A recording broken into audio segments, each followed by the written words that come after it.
It goes back to when I was a kid and I watched a World Vision commercial, seeing the children with big wide eyes, emaciated bodies looking into the camera. I remember the feeling, I can still feel it today, and it's the same feeling. It was just this feeling, it wasn't of pity, but it was of, it was deep sorrow for the pain that people experience, but then it was this knowledge that if I didn't do something that I would die inside, that a part of me would be destroyed. And so it was this propulsion, right? So it was the propulsion to do something about something. And so then, you know, so my means to my end right then was just learning how to make money when I was 6. So I was delivering newspapers so I could make enough money to sponsor a child, because my mum was smart enough to realize that if I passed the responsibility to her, then I would just think that's how you live life. You get somebody else to do something that you feel like is meaningful. But I knew that I had to do something.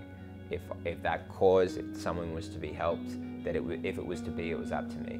So then when I went to Tanzania and Kenya, then I got like a little mini DV video camera with a flip out screen. My dad got it for me, and I filmed out there and filmed these stories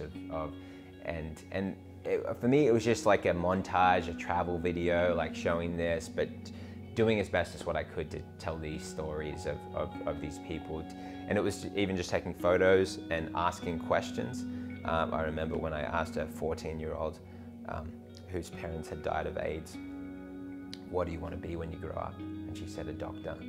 And then for me, that just had such a profound effect on my life. Well, why would she want to be a doctor? Because she wanted to help her parents before they died, and she wants to help the other people in the village.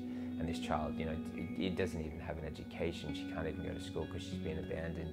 I just remember these stories having such an impact, and just knowing that this was a total injustice unless the story was told.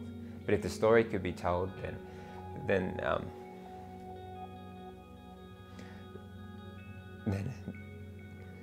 it would mean that it wasn't in vain, that the story would somehow make it make sense, and that it was all worth something. That's what the story was for me. And so I had to tell the story. It was like being entrusted with a message.